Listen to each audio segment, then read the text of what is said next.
Ang kwentong ibabahagi ko sa inyo ngayon ay isa na namang kaso na nabigyan ng solusyon dahil sa modern technology.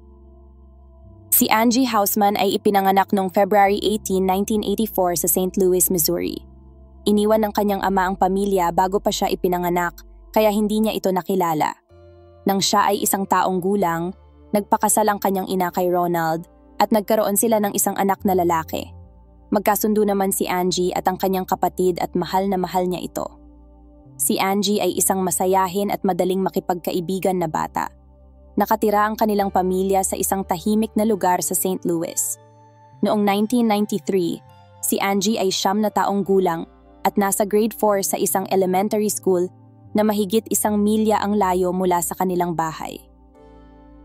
Sumakay siya ng bus mula sa pinakamalapit na bus stop at pinayagan siyang mag-isa ng kanyang mga magulang dahil ilang daang yarda lang ang layo nito mula sa kanilang bahay.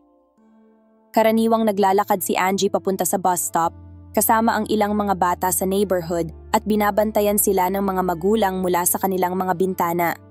Naging tradisyon na ito sa kanilang lugar upang masiguro ang kaligtasan ng mga bata mula sa bus stop hanggang sa kanilang mga bahay. Noong November 18, tulad ng dati, pumasok si Angie sa paaralan at natapos ng bandang 3 p.m. Sumakay siya ng bus papunta sa kanilang hintuan kasama ang ilang mga bata sa neighborhood at naglakad pa uwi.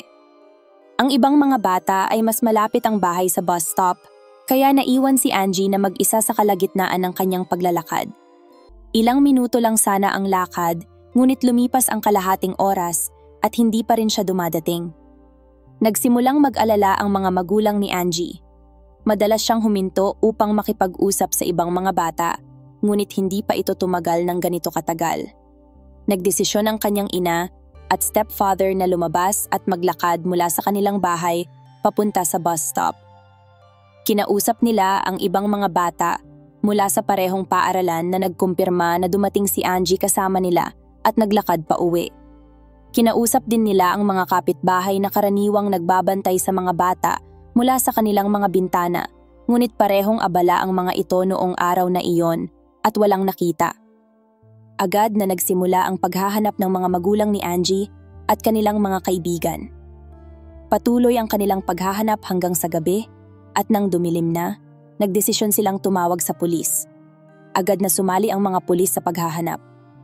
Dahil sa malamig na panahon, malabong maglakad-lakad lang si Angie ng mag-isa, kaya't inisip ng mga pulis ang pinakamasamang senaryo. Dagdag pa rito, may nangyaring insidente 10 araw bago ang pagkawala ni Angie kung saan may nagtangkang dumukot sa isang 11 years old na bata sa kalapit na lugar. Nilapitan siya ng hindi kilalang tao habang bumababa ng bus at tinangkang hilahin sa mga damuhan ngunit nakatakas ang bata. Dahil hindi pa nahuhuli ang salarin, isinama ng mga pulis ang posibilidad na may kinalaman siya sa pagkawala ni Angie. Tinawag ng mga pulis ang K9 units at nakuha ng mga aso ang amoy ni Angie malapit sa bus stop. Sinundan nila ito hanggang sa kalagitnaan ng kanyang paglalakad pa uwi bago biglang nawala ang bakas. Ipinapahiwatig nito na maaaring sumakay si Angie sa isang sasakyan sa puntong iyon na nagmumungkahi ng posibleng kidnapping. Gumamit din ang mga pulis ng mga helicopter na may thermal sensors at sinuyod ang mga pampang ng maliit na ilog malapit sa bahay ni Angie, ngunit hindi nila natagpuan ang bata o ang kanyang mga gamit. Sa kasamaang palad, walang resulta ang unang araw ng paghahanap. Kinaumagahan, humingi ng tulong ang mga pulis sa media at mabilis na kumalat ang balita tungkol sa pagkawala ni Angie sa buong lungsod. Sa loob lamang ng isang araw, nakatanggap ang police department ng mahigit 300 tawag. Upang matugunan ang dami ng mga lead, kinailangan nilang magdagdag ng mahigit 20 bagong opisyal. Gayunpaman, wala sa mga lead na ito ang nakatulong upang mahanap si Angie. Sinuri ng mga detective ang lahat ng posibleng senaryo at mula pa sa simula, iniimbestigahan na nila ang stepfather ni Angie. Iginiit ng lalaki na wala siyang kinalaman sa pagkawala ni Angie at pumayag siyang sumailalim sa polygraph test at iba pang pagsusuri upang tumigil na ang mga pulis sa pag-aaksaya ng oras sa kanya at mag-focus na sa paghahanap kay Angie.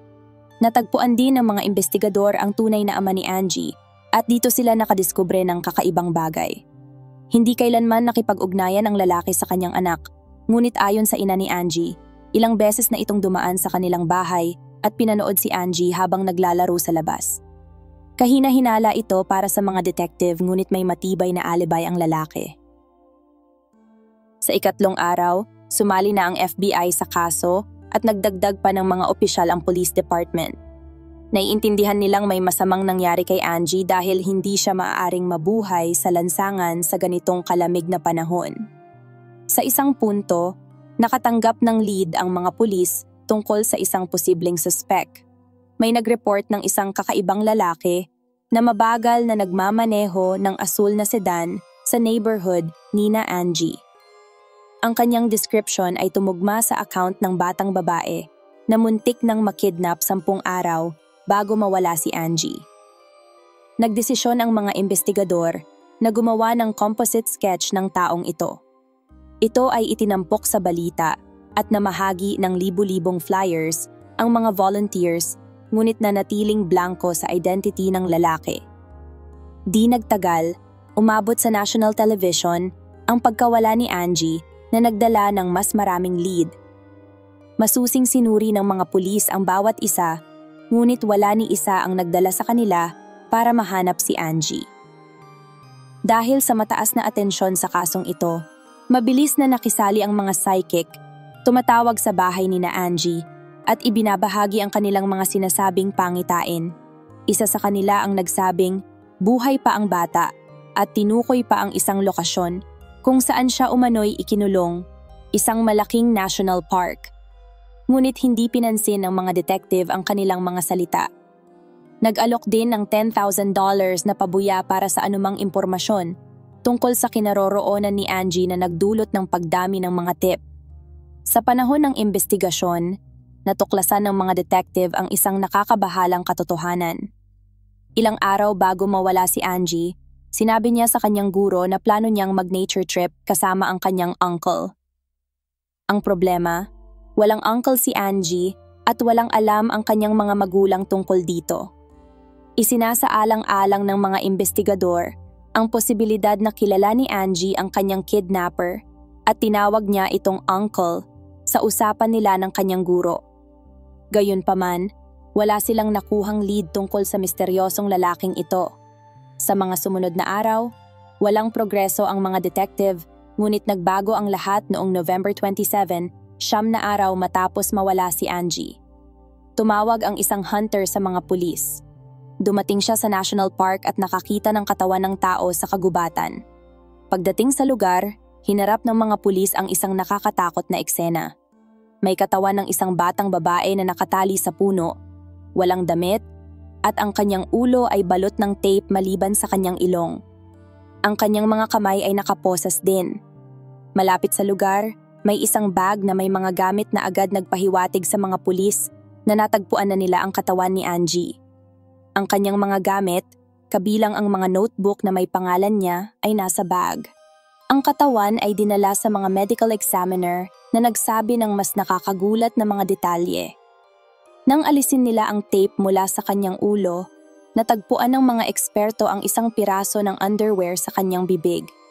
Natukoy din ng mga eksperto na namatay ang bata ilang oras bago siya natagpuan. Ibig sabihin, siya ay buhay pa sa loob ng 9 na araw bago dinala sa lugar kung saan siya namatay dahil sa lamig. Napag-alaman din na ang biktima ay nagtamo ng maraming sugat at siya ay inabuso.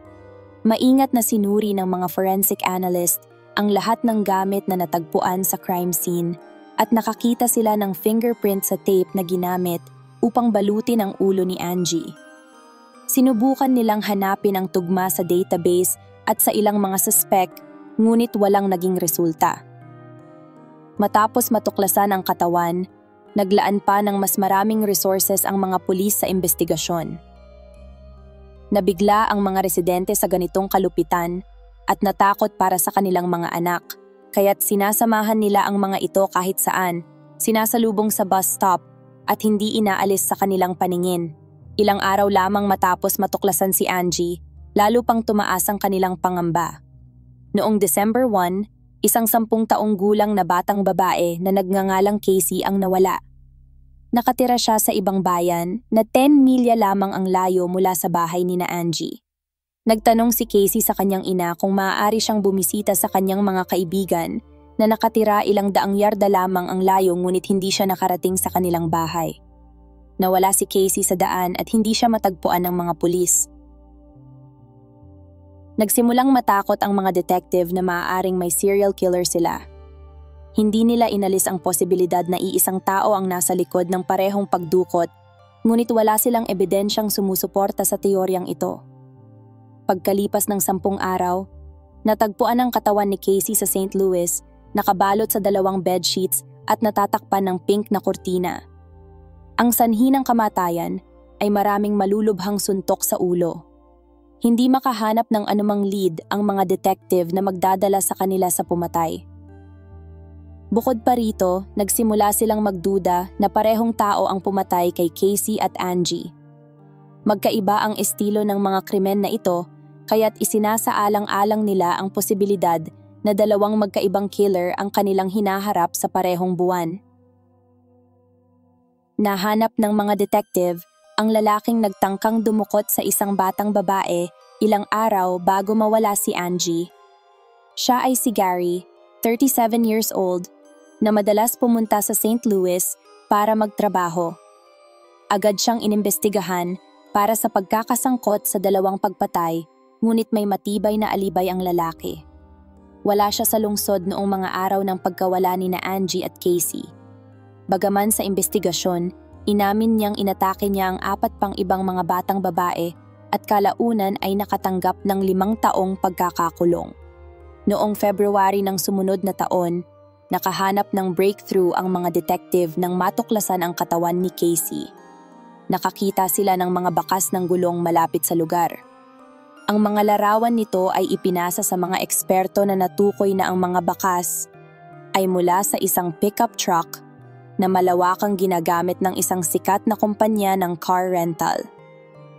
Gamit ang impormasyong ito, in-interview ng mga detective ang mga residente sa neighborhood ni Casey. Tinatanong kung may nakakita ng pick-up mula sa kumpanyang ito. Dahil ang mga sasakyang ito ay may makukulay na brand logos na madaling makilala, sinuwerte ang mga detective. Isang babae ang nagsabi na nakita niya ang pick-up mula sa kumpanyang ito malapit sa bahay ng kanyang kapitbahay mga 1 linggo matapos mawala si Casey. Agad na natuklasan ng mga pulis na may isang babae na nakatira kasama ang kanyang partner at kapatid. Sinabi ng babae na wala sa kanila ang nagrenta ng ganitong pick-up at wala silang koneksyon sa kaso, ngunit hindi nagmadali ang mga detective na maniwala sa kanya. Nakakuha sila ng search warrant para sa bahay at natagpuan ang mga bakas ng dugo ni Casey sa basement kasama ang murder weapon. Karagdagang investigasyon ang nagpakita na ang kapatid ng babae na si Thomas ang nagrenta ng pick-up. Noong una, itinanggi ni Thomas ang lahat ngunit nang ipakita sa kanya ang mga ebidensya, sa wakas ay umamin siya. Ayon sa kanya, kumatok si Casey sa kanyang pintuan upang yayain ang kanyang mga pamangkin na maglaro sa kalye. Inanyayahan niya si Casey na pumasok sa bahay, dinala sa basement at tinangkang abusuhin. Nang sumigaw si Casey, pinalo niya ito ng mabigat na bagay at binalot ang katawan ng mga bedsheets.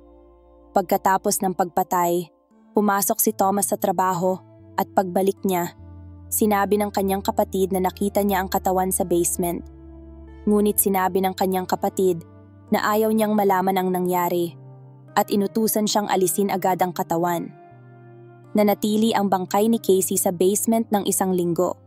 Dahil aktibo pa ang paghahanap at natatakot si Thomas na ilipat siya. Nang medyo kumalma na ang sitwasyon, nagrenta siya ng pick-up, dinala ang katawan sa St. Louis at iniwan doon. Si Thomas ay nahatulan ng kamatayan ngunit namatay sa kulungan dahil sa sakit makalipas ang ilang taon. Kaugnay ng kaso ni Angie, itinanggi ni Thomas ang anumang pagkakasangkot, kaya't napagpasyahan ng mga detective na hindi magkaugnay ang mga krimen na ito. Huminto muli ang investigasyon ng ilang buwan na may kaunting mga lead na dumarating. Ilang taon matapos ang pagpatay kay Angie, hinarap ng mga detective ang isa pang hamon, ang pag-expire ng monetary reward para sa impormasyon na nagdulot ng pangamba sa pagbaba ng tulong mula sa publiko. Gayunpaman, isang hindi inaasahang pangyayari ang naganap noong 2001 nang mag-donate ang isang negosyante ng $250,000 bilang pabuya para sa impormasyon tungkol sa kaso ni Angie. Ang malaking halaga ng pera na ito, isa sa pinakamalaki noong panahong iyon, ay nagdala ng maraming tips para sa mga pulis, ngunit sa kasamaang palad, lahat ng mga ito ay nauwi sa wala. Nagpatuloy ito hanggang 2001 nang makatanggap ng tawag ang mga detective mula sa isang bilanggo na nagngangalang Cory Fox na umamin sa mahigit 10 pagpatay, kabilang na si Angie Hausman. Agad na kinausap ng mga detective si Fox at ikinuwento niya kung paano nila dinukot ng kanyang kaibigan si Angie mula sa kalye at ikinulong sa kanyang bahay ng ilang araw. Sa simula, plano ng mga kriminal na humingi ng ransom, ngunit dahil sa takot na makilala, pinili nilang patayin si Angie.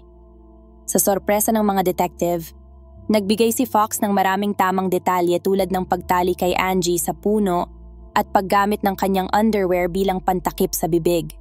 Gayunpaman, nagkaroon ng mga pagkakaiba ng tanungin kung paano nila pinigilan ang kanyang mga kamay.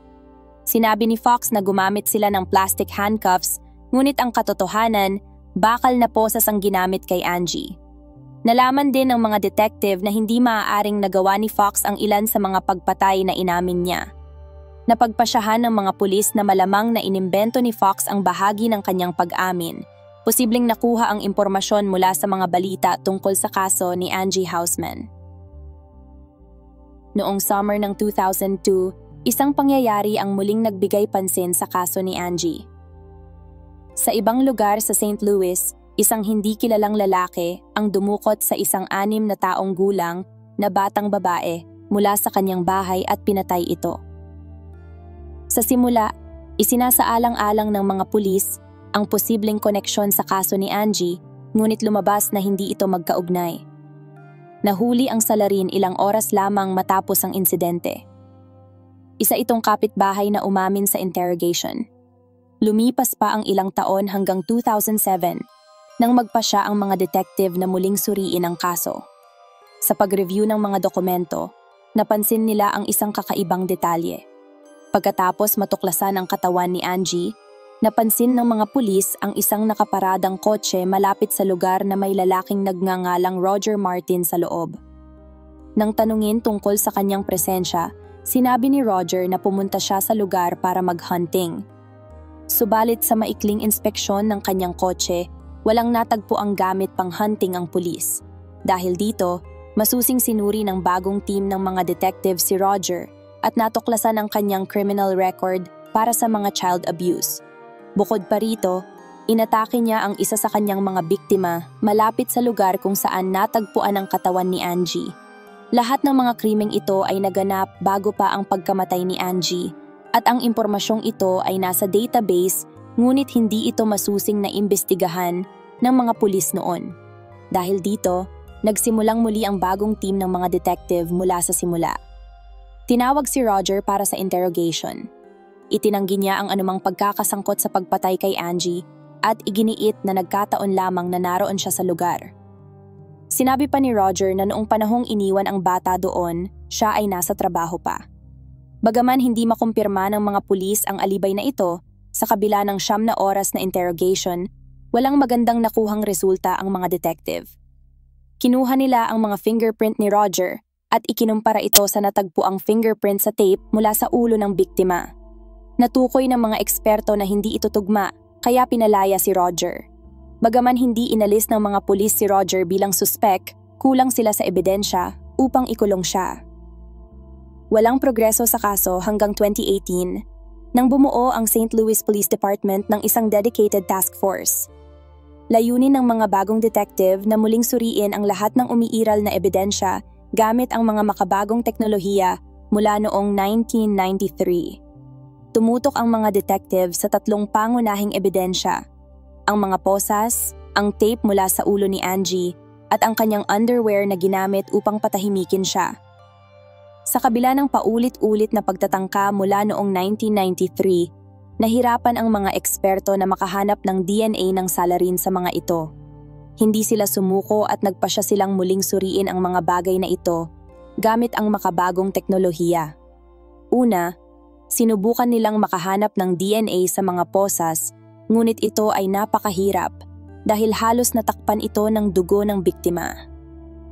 Pagkatapos, tinutukan nila ang tape mula sa ulo ni Angie, ngunit nagkaroon ng isa pang problema nang buksan nila ang kahon na naglalaman ng ebidensya. Natuklasan nilang naghiwa-hiwalay na ang tape sa paglipas ng mga taon. Sa wakas, sinuri nila ang underwear kahit nakaunti lamang ang pag-asa para sa ebidensyang ito dahil nasa bibig ng biktima ito ng ilang oras.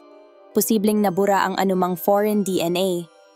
Ginamit nila ang pinakabagong teknolohiya at maingat na sinuri ang bawat pulgada ng underwear. Sa wakas, nagkaroon ng breakthrough.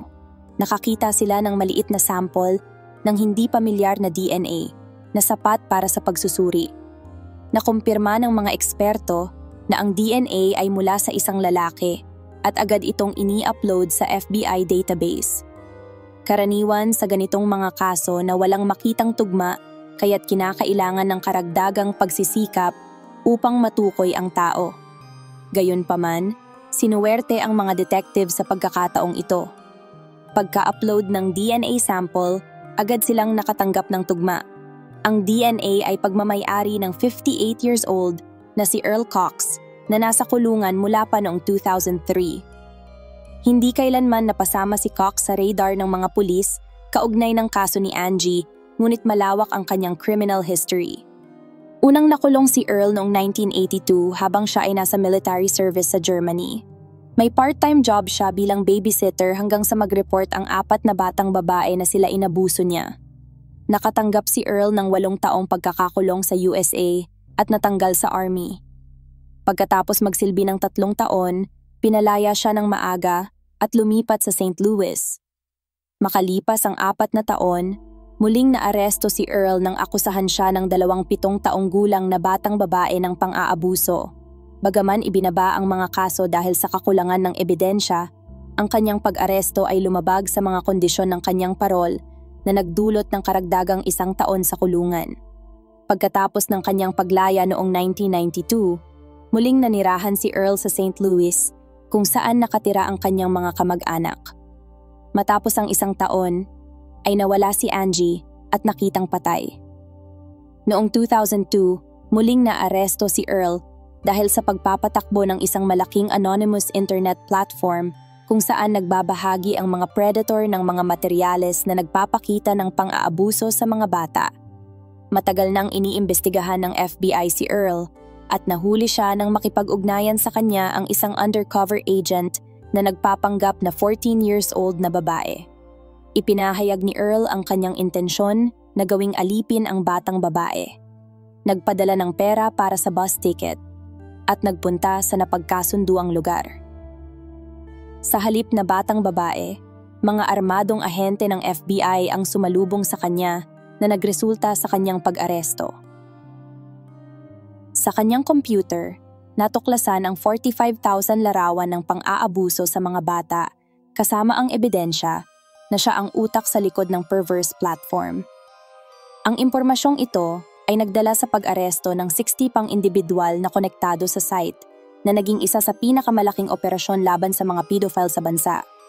Noong 2003, nahatulan si Earl ng 10 taong pagkakakulong, ngunit nang matapos ang kanyang termino, tumanggi ang isang hukom na palayain siya gamit ang isang legal na butas na nagpapahintulot sa pagkulong ng mga individual na itinuturing na seryosong banta sa mga bata. Dahil dito, nanatili siya sa likod ng mga rehas. Noong 2019, tumugma ang DNA ni Earl sa sample mula sa kaso ni Angie Hausman. Pumunta ang mga detective sa kulungan upang kausapin siya, ngunit itinanggi ni Earl ang kanyang pagkakasangkot at agad na humingi ng abogado. Napagtanto ng mga pulis na maliit ang tsansa ni Earl na manalo sa kaso sa korte dahil sa presensya ng kanyang DNA, ngunit nagpasya silang subukan ang ibang paraan.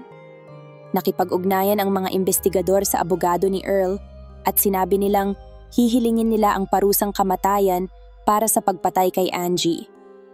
Ngunit kung aamin ang Salarin, isusuko ng prosecution ang parusang kamatayan kapalit ng habambuhay na pagkakakulong.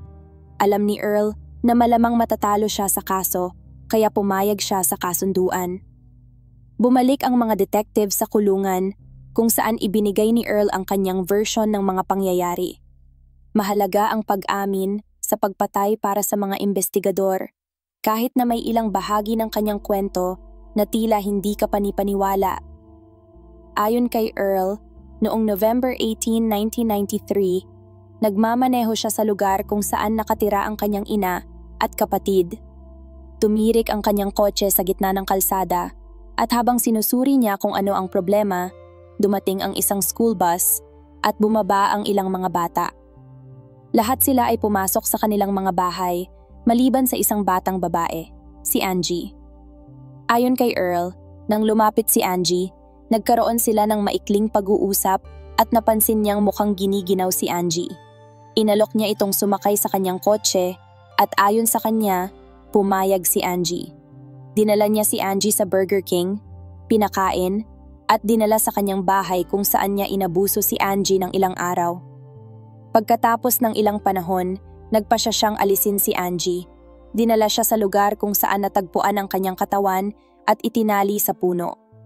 Ayon kay Earl, buhay pa si Angie noong mga sandaling iyon. Nagduda ang mga detective sa katotohanan ng ilang bahagi ng kwento ni Earl. Malinaw na hindi maaaring pumayag si Angie na sumama sa isang estranghero, lalo na't malapit na siya sa kanilang bahay. Kinwestiyon din ng mga investigador ang pagkasira ng kotse sa kwento ni Earl. Sinabi ni Earl na tumirik ang kotse, ngunit nang lumapit si Angie, biglang umandar muli ang kotse. Mas malamang na napansin ni Earl si Angie at agad na nagdesisyon na dukutin siya. Maaaring niloko niya si Angie upang sumakay sa kotse gamit ang ilang kasinungalingan o banta. Gayunpaman, nakuha ng mga detective ang kanilang kailangan, ang pag-amin sa pagpatay. Noong August 2020, natapos ang kaso. Humarap si Earl sa hukom na humatol sa kanya ng habambuhay na pagkakakulong na walang posibilidad ng parol.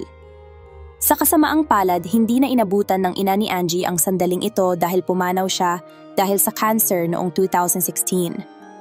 Sinabi ng kanyang asawa na si Ronald sa mga reporter na dapat ay nilitis si Earl para sa dalawang pagpatay dahil itinuturing niyang responsable si Earl sa pagkamatay ng kanyang asawa. Matapos mawala ang kanilang anak, nawalan ng interes na mabuhay ang kanyang asawa at unti-unting bumigay ang katawan hanggang sa mamatay.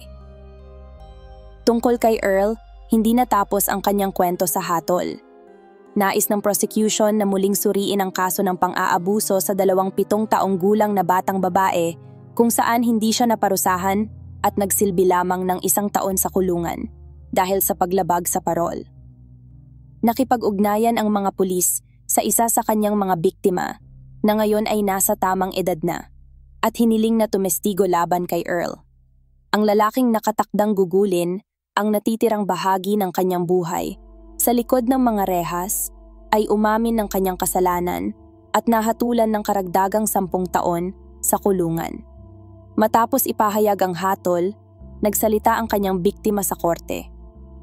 Sinabi niya na sa kabila ng karumal-dumal na krimen ni Earl, magkakaroon siya ng masaya at makabuluhang buhay habang si Earl ay nararapat na mabulok sa kulungan.